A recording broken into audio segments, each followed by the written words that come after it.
Hey, thanks for listening. Please subscribe to our newsletter at theproductporch.com for notifications on the latest episodes and exclusive content. If you were trying to design an ecosystem where imposter syndrome could be the most successful, I give you product management. Correct. I found a statistic. 92% of product managers have felt imposter syndrome at some point in their career. Welcome to the Product Porch with Ryan Cantwell and me, Todd Blaquiere. Today we discuss the origins of imposter syndrome, why it thrives in product management, and what we can do to turn this bug into a feature. Now settle in, folks, because on the Product Porch, every topic is a product topic. What are you gonna do? There's no countdown. Joe, we're missing you already, brother.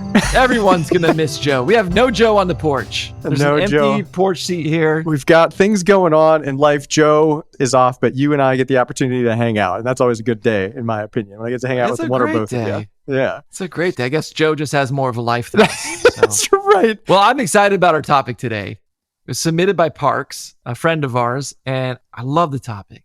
So I'm going to share an experience that I've had in my life. All right. My first job in product management was at the LA Times.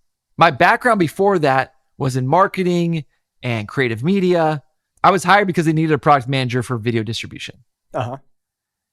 And I had a background in video and marketing. And the thought was, he knows the video industry. He knows the audience. Hulu was brand new. Yep. You know, Hulu had just come out. The Fire TV, Roku, all these things were new. Yep. Well, I had been working there about a week. And I went into the office of my manager. And I just told her, Annalisa, you hired the wrong guy. I have been sitting in these meetings and I don't understand anything they're saying. They're talking about burn down charts. They're talking about user stories and the backlog. And they're asking me, you know, what's the sprint goal? I don't. Sprint goal is usually to finish first. Get to the finish line. Get to the finish line the fastest. I didn't understand any of this language. And so I was scared. And the only reason I went in after a week, this is the highest paying job I've ever had. I had moved back to California, was moving my family to California. The only reason I went in is I thought, okay, if I'm going to get fired, I got to get fired now. So I don't move my family here. She assured me she didn't make a mistake in hiring me. That she hired me because of my video knowledge. She hired me because of my ability to grow audiences. And this is something that LA Times didn't know how to do yet. Right. And she was looking for that muscle. She's like, don't worry about all the product terms. I'll teach you that. We'll be fine. But I had a realization as I was preparing for this conversation about imposter syndrome. I think imposter syndrome thrives in the field of product management. I think if you were trying to design an ecosystem where imposter syndrome could be the most successful, I give you product management. Correct. It's like, you know, humid weather and shade for moss, right? Like it's just designed for it to thrive. I want to know, Ryan, have you experienced imposter syndrome in product management? Do you see the same connections I'm seeing as I study this? Short answer, yes. I see it. And it's an opportunity for us to bring it up, but I found a statistic, 92%, 92% of product managers have felt imposter syndrome at some point in their career. And that's according to a survey done by Product Plan in 2021. So it's relatively recent too. You know, what's really interesting is, so I found two studies, one that said 70% of people experience imposter syndrome at least once in their career. 70. Yeah, I found that a PubMed study. I saw 70% from them. Right. They say that high achieving individuals, the rate may be higher, up to 82%. Oh, yeah. So that's crazy. So even still, even still not achieving the level of imposter syndrome in product management. Yeah. So some of the things I found, like culture and personal, like you got to look at those two things. So some of the causes, like workplace cultures that are very competitive or lacking psychological safety. Ambiguity. Correct. So looking at those things, they can like heighten those feelings that people have of I'm going to get the word wrong. Inadequacy. There we go. And even isolation that might make you feel like, am I really supposed to be here? So there's those elements. And then from a personal perspective, if you opened a dictionary, Todd, to type A, perfectionist, overachiever, I think my face would be in. So I was jokingly say I'm the president of the Type A Overachievers Club. Like, it's just part of my nature. But employees who set themselves to unrealistically high standards can feel that extra pressure. And I feel like product managers are doing that all the time. It's this pressure cooker of this combination of just stuff, of the people that go in and the environment that they're put under. I made a list. Let's hear it. So we're designing the environment, the ecosphere that's just going to breed imposter syndrome, right? Yes. Like we're designing it. It's the humidity, it's the shade, it's everything. Yes. Here's the ecosphere. Okay. So first off, what's really good, if you want to design a system built to create imposter syndrome, let's start off with no clear career path or certification. Oh, let's make sure there's no degree for this person, so they can't walk in and say, "See, the college said that I can do this." Just what? I went laughing because, like, accountants. My sister-in-law is an accountant. She goes to school. She can follow the generally accepted accounting principles. GAP. They exist, but not only do those not exist for product management, you can't even go to school and get a degree in product management. No, think about that. All of us started. I came from marketing. Yes, I believe you came from marketing as well, right? Yeah. You can come from engineering. People come from different subject matter expertise or something. They'll come into it. And so day one, you already come in and you're like, I'm not qualified for my job. Like day. Are you sure I'm supposed to be here? Day one. Yeah. It reminds me of my brother-in-law who he's a comedian and he was a teacher in Utah. He had a theater degree. And he was a middle school teacher. Yeah. And so he wasn't even qualified for his job. But here's what's funny. He won Teacher of the Year there. And so he always says, I wasn't qualified for my job, but apparently I was the best at it. I was the best at it. Yeah. Anyway, but yeah, day one. So here's another factor. You ready for this one? Let's hear it. Ambiguity is the job. Know what we're going to do? Not only no degree, no certification, no career path, but once you get the job, you have to define what problems you're solving and what success means. You define it. You. So what? You sat there, all eyes looking at you, saying, this is the direction and this is how I'm going to tell you if it's working or not. You write those rules. Yeah. Yeah. All right, next one. How about this? Let's surround this individual, so create this environment. Let's surround them with experts in different fields. Everyone else around them will be an expert in their field. They'll have the credentials that show it. Design, development, sales, subject matter expertise. Right. Like for me, it's clinicians, it's doctors, it's nurses, it's data scientists. Right. Todd, as a product manager, I started working for a new company in an industry that I hadn't served previously. And they told me, okay, you're going to go to a trade show. And they signed me up to sit on a panel. I was sat next to people who had been in this industry for like 30 years. There I was like, are you sure I'm supposed to be? What was the panel on? It was on industrial health and safety. So it was like people who were industrial hygienists, safety managers, people who were literally writing OSHA safety rules. And there I was. Oh, my goodness. Sat with them.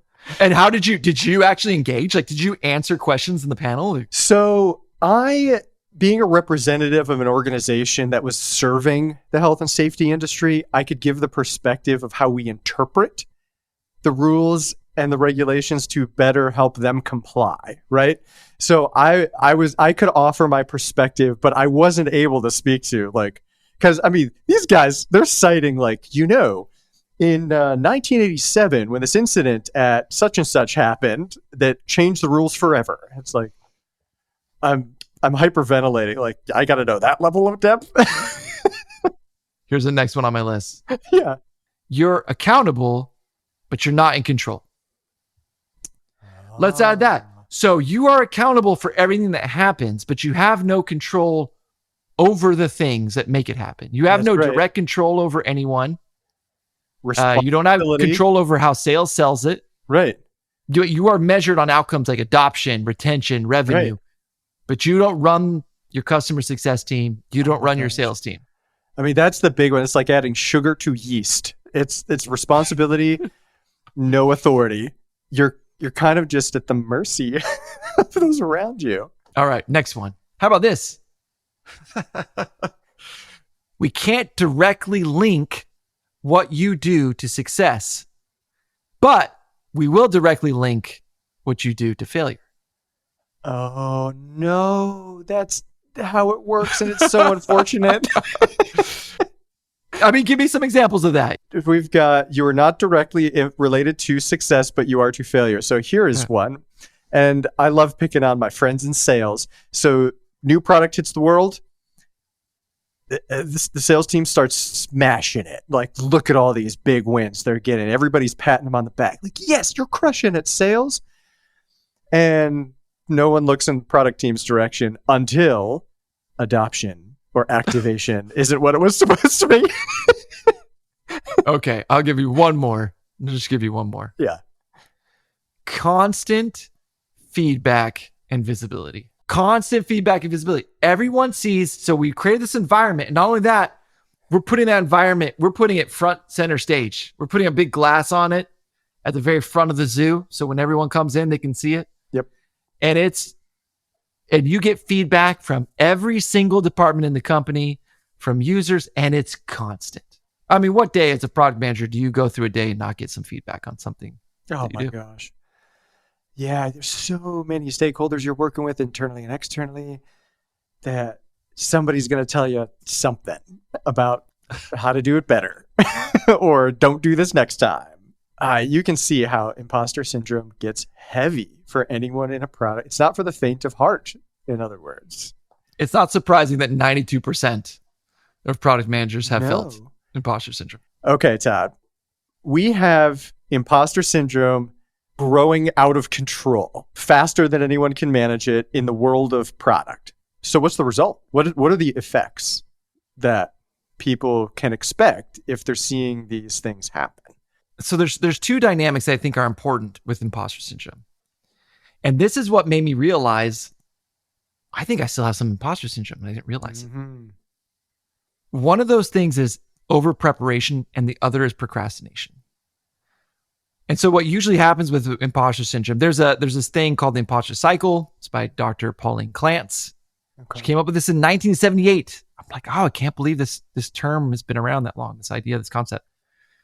But this cycle, the way it works is you have some anxiety, you have some self-doubt, right? Starting in the product manager job, first product manager job, anxiety, self-doubt. And then you're given this achievement-related task. Yeah, right. This thing you have to do. It's a big presentation. It's a product launch. It's create the PRD, whatever it is. And so you have anxiety right away. You have self-doubt. And then there's two responses that happen. Either over preparation or procrastination. Over preparation because you're like, I have to just work so hard to make sure I cover this. Like, I know I don't have all the skills. I know I'm lacking knowledge. I'm gonna pound through this. I'm gonna overwork myself. I relate to this. This is where I'm thinking I might still have imposter syndrome, because what I will do when there's something, I just did today. I went to an event last week, a conference, an industry conference. And I woke up this morning thinking, I need to show the leadership team there was real value in me going to this conference. Mm-hmm. And so I spent a couple hours putting together this detailed summary that certainly had more information in it than needed. But I wanted to make sure that value was seen. That's like the over preparation. The other side is procrastination. They just you just wait and then you cram at the last minute. So then the way the cycle works is then you have some success, right? You get some positive results from it, but immediately you discount the success. Because either you see it as like, I only got success because I worked so hard. It's only because I worked. It wasn't because of my talent, my ability, my knowledge, because I just worked so hard. Or it's, luckily I fooled them. That last minute cram fooled them and they don't know. And then what happens is the whole cycle repeats itself. And so when you said that, like, what are the results? That's what I thought is the results are you're either, you see, as long as you go through the cycle, you never actually see yourself as worthy, because either you see yourself as someone who's just working really hard, or you're just procrastinating. You see yourself as lucky, and you never see yourself as like someone who's worth maybe the positive results of what you're doing. Yeah. And I'm reflecting on my own experiences as I'm listening to the cycle that you're talking about, which is fascinating to me. And Todd, I find myself in situations before I present something or I'm showing some of my work to somebody, and I probably have even done it to you guys. And I say these words, guys, I think I did what I do, and I've gone way overboard. And I do it all the time. And I think I might be feeling imposter syndrome as even though I'm not calling it that. Like, I'm labeling it something different. But Ryan, you definitely, when I first met you, you definitely had imposter syndrome. There's no doubt like in my mind. Oh, that guy, he's got it. No, but seriously, man. Oh yeah, no, there's no doubt. Because I could honestly, probably, it would be easier for me to count the times when I didn't feel imposter syndrome to when I did throughout 20 years of being a working professional, Todd. Oh, wow. How have you dealt with imposter syndrome in the past in your career? My first tactic is that vulnerability. I talk to first the people that I feel safest with. So it would be maybe not those that I'm working with first. And I start to understand, like, I'm feeling this way. Here's what's going on. I want to validate my own feelings. So that's kind of the first thing where I go. And then from there, so we talked about special spikes in a previous episode, Todd. Areas that I feel a little more confident. Yeah. And I'm going to lean into those first. And I'm going to start to build up. No, see? I'm doing my thing. Like, this is what makes me me, and why I'm good at this, doing this product role. So, and then that kind of sets the snowball rolling.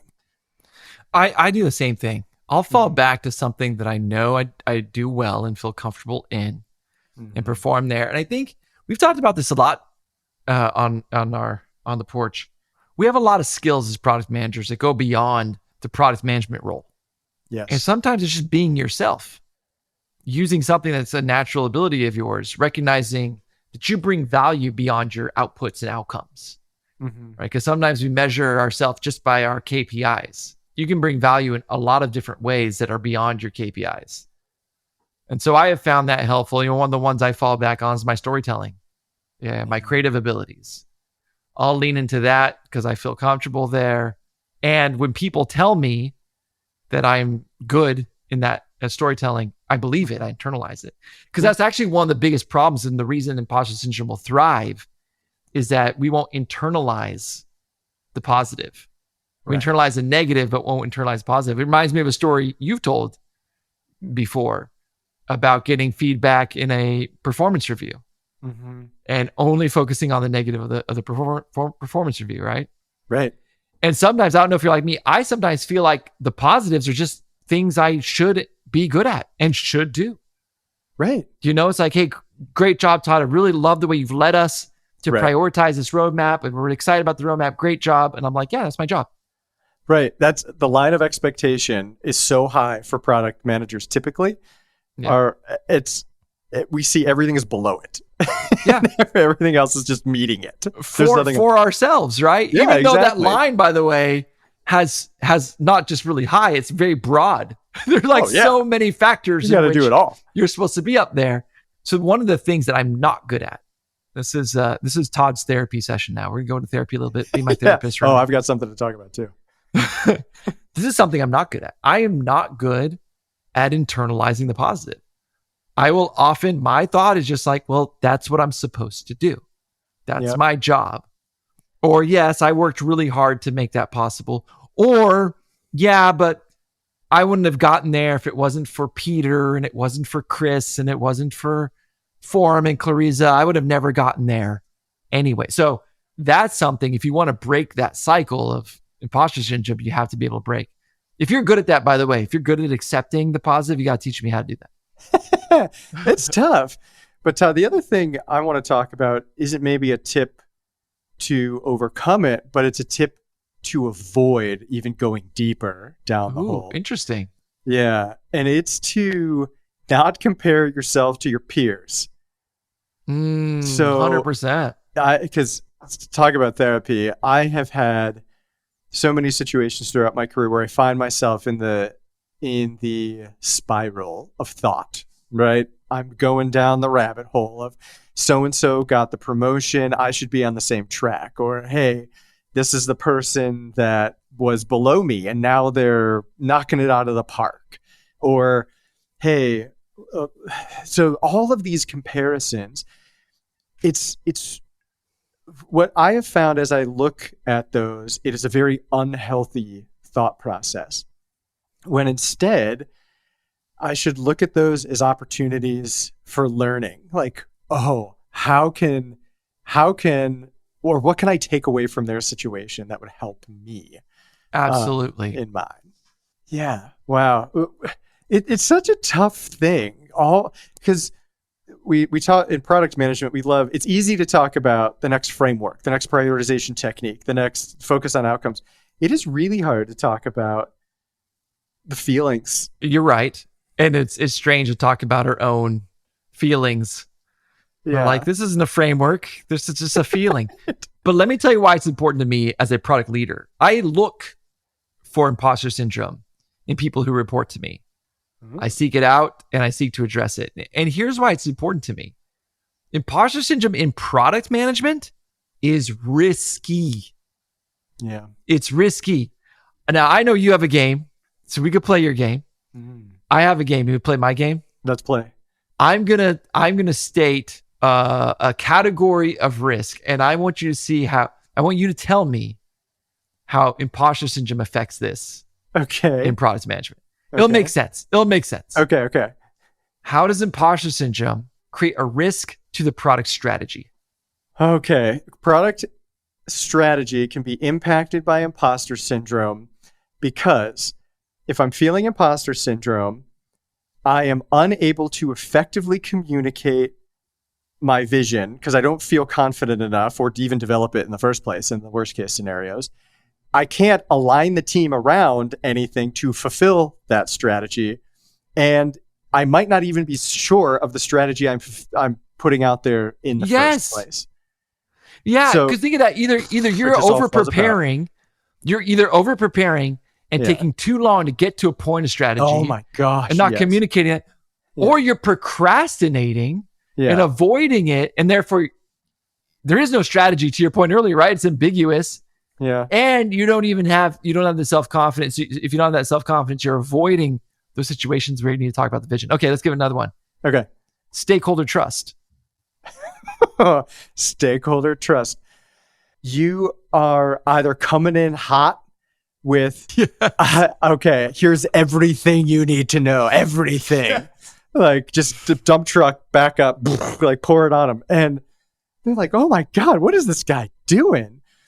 Or you're not communicating enough, perhaps, because you're not sure if you're saying the right things at the right times. And they're wondering too much. What's going on over there? It's like a black box of mystery. Yes. I don't know what's happening. 100%. And I, by the way, am totally the former in imposter syndrome. I'm not going to be afraid and step back. I'm just going to hit you with every piece of data. And I'm going to give it all. And people are going to be like, why is Todd attacking me? Right. All right, let's see. I'll give one more. Okay. Just one more, because I have a whole list, but I'll just do one more. Innovation. Okay, so I'm going to interpret innovation as accelerating company growth by solving problems and creating value, right? I'm not going to say new products necessarily, but creating value. Yeah, I love it. All right. So innovation is going to be stifled because you might find yourself in a situation where somebody's telling you, leaders are looking at you saying, you need to be the innovative one. So you're immediately going to try to develop all of the things.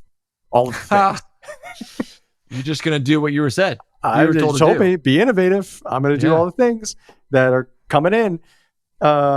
Or you find yourself in a situation where you're too afraid to figure out what does innovation mean within this culture and context that I'm operating within. So you then go down a road that might not align with what the expectation is, even though, because your expectation might be high, but it was the wrong high bar. So you're pole vaulting instead of high jumping sort of thing. Right. And so you think of this as a product leader. This is why this matters. Mm-hmm. Why imposter syndrome matters. Why you need to seek it out.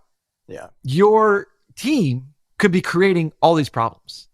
Could be out there creating all the problems we just discussed. Right. And it's all because of this feeling that they have. And why would we address the fuzzy feelings? Why would we want to address the fuzzy? Yeah. Well, because they're having this impact across your business. And the entire time, think about the overachieving, over-preparing product manager.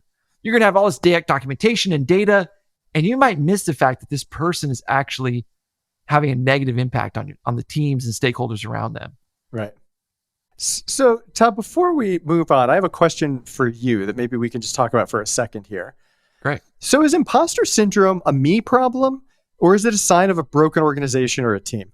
I love that question. I'll raise it to another level. Please. Is it a sign of broken societal culture? Beyond the organization. Because it can be. I mean, sometimes it's based on identity, like just the identity of like, I'm a woman, I'm a person of color. Sure. Like that can breed it too. But anyway, is it a sign of the individual, or is it a sign of the environment? Yeah. Man, if I had to give do I have to give a black and white answer here? Do I have to pick one? No. No. It's funny because I think the obvious answer is it's a mix of both. But could you have a perfect environment and put someone who's prone, like what's more likely to happen? You have a perfect environment, you put someone who's prone to have imposter syndrome in that environment. I think in that case, it's not going to last long. It won't last long. It won't live long because the environment will help it to go away. Yeah. A good leader, a strong leader who recognizes your imposter syndrome. The worst leaders to have, you have imposter syndrome, is someone who doesn't give you any feedback. Ambiguity. Or the only time they do give feedback is something negative. And they change the goalposts on you. Oh, that was going to say inconsistent feedback. They're telling you in one situation you do one thing and in another one another, and you don't know. And you don't know where the goals are. You don't know what you're trying to accomplish. Your KPIs aren't set. So if you come into an environment that has the opposite of that, strong leadership, right? Clear objectives, clear strategy, giving the right kind of feedback, addressing your needs, your imposter syndrome can go away quickly as long as you're willing to address it and acknowledge it yourself, right? Yeah. But then flip the reverse. Okay, so it's an environment just prone to create imposter syndrome, and you're not someone who's that susceptible to it. The hard part with that one is imposter syndrome, if it's created, can just thrive forever. Mm-hmm. So now I've talked myself into I lean more environment than individual. Hey. Because ultimately this is Todd's hypothesis. A strong environment can weed out imposter syndrome, whereas a poor environment can create it, or at the very least, let it thrive. Right. Yeah, I think I would lean the same way just because I can control, to a degree, my own thoughts, feelings, and emotions, right? On how I approach certain situations. But I have less control over the environment that's influencing me. Correct. So I agree with you that somebody who's prone, it's like putting my son in a candy store and telling him you're not allowed to eat any candy. This is never going to happen. Never going to happen. So if we're in that situation, we can only do so much to try and help ourselves, right?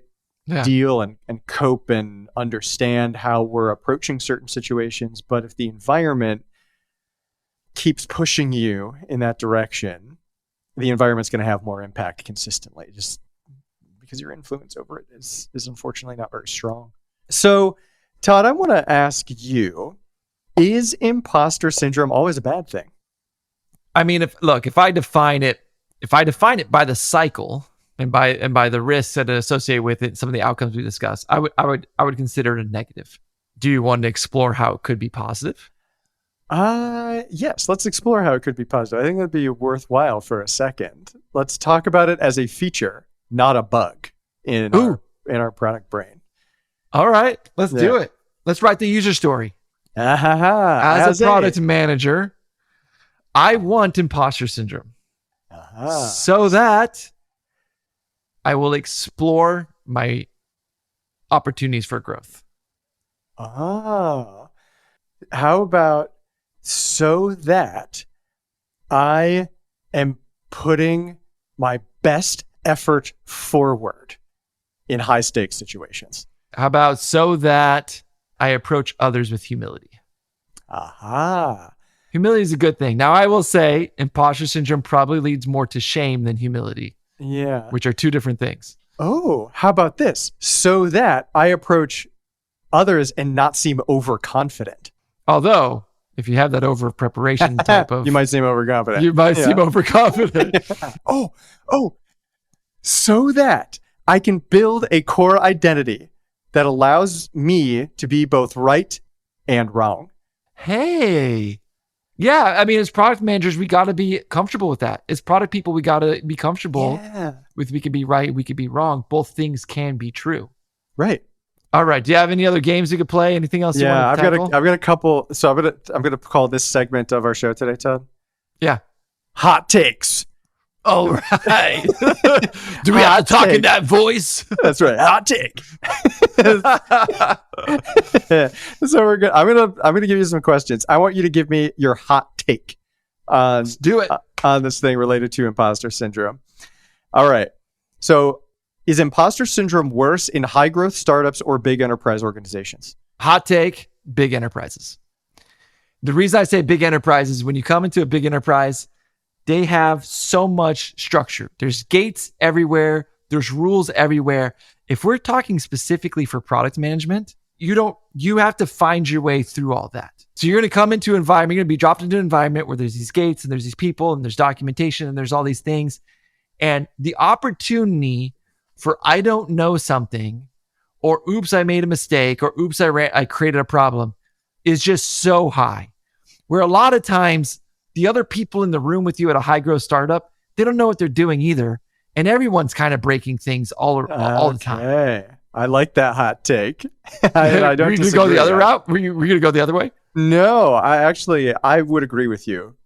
Big enterprise is probably what I would have answered too, because I think there's more opportunity to feel like an imposter than in those situations. Where startup environments, I think it's easier to find people who are feeling like you. I agree. Yeah. All right. How about this one? Would imposter syndrome disappear if product management had clearer success metrics? Disappear? Okay, yep. No. No. Simply providing clear success metrics won't. The reason it won't is even if you have those clear success metrics, you have all those other things we talked about earlier, right? You still have to lead through influence. You have no control. Yep. You still have a situation where you don't have the label. You don't have the credentials necessarily or the certification. You're still working with a bunch of people who are experts all around you. There's way too many other factors that simply providing clear success metrics alone won't do it. All right. This will be my last one. I like that answer, by the way. I'm with you there. So maybe we go from 92% down to something. Yeah, maybe we go from 92 to 84. Okay. 70, 73. Yeah. All right. Is it worse to be a product manager with imposter syndrome or one with none at all? If we're talking about new product manager. Okay. Meaning new in their role. Doesn't have to be a first-time product manager. Yeah. New in the role, new at the job. Right. Yep. I'd be a little worried if they didn't. And the reason is it's the imposter syndrome paradox, where one of the things they found is that people who are more prone to feeling this way are the high achievers. The ones that are more likely to feel like this are the people who are talented and successful in the first place. Yeah. So in that case, if I hired someone and in their first 6 weeks, I had my most recent hire.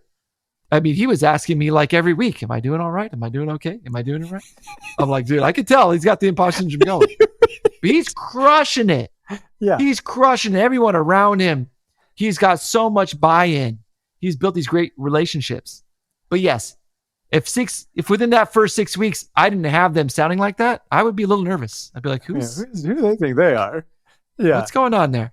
That's, I guess, at the far end of the one with none at all spectrum is like egomaniac. They're just, I am the best at everything. Maybe I don't care. Maybe the part of their brain that's supposed to care about things is broken. That could be.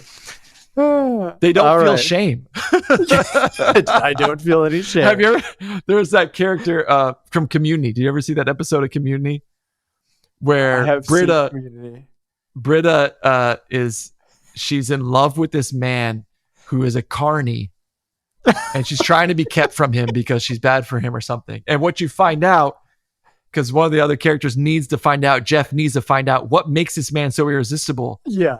Because he has a horrible job. He's not necessarily attractive, but he just doesn't seem to care.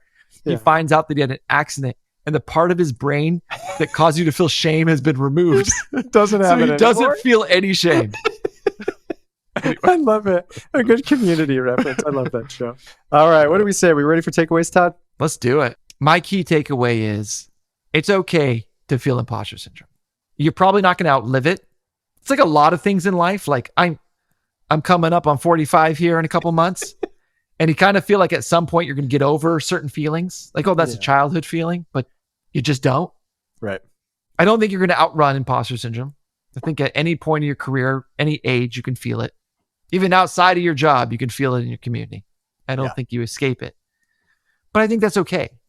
I think part of getting rid of it is recognizing it, acknowledging it, and then being thoughtful about, okay, how do I address this? Yeah.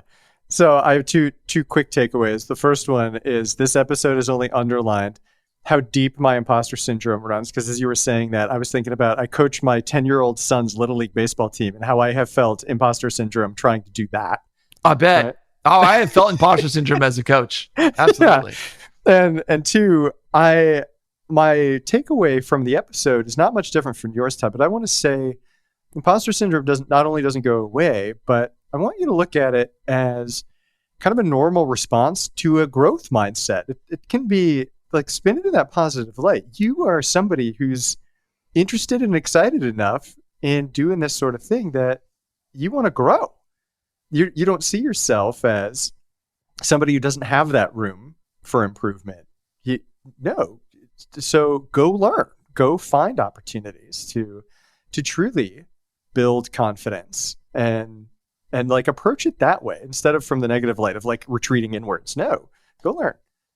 That's great. I have one last question. I should have asked this earlier. Yeah.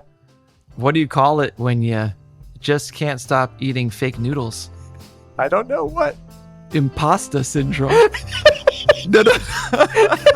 saw you write that there. Imposter syndrome. Pasta.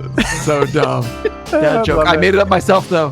I made that dad joke. That's very good. I'm gonna go tell my kids they'll get a kick out of it. All right, man. This is great. I miss Joe. It's always better having Joe on here, but I enjoyed this. This was fun. Yeah, absolutely. It's always a great conversation. All right, man. Have a great night. Thanks, Todd. You too. We'll see ya.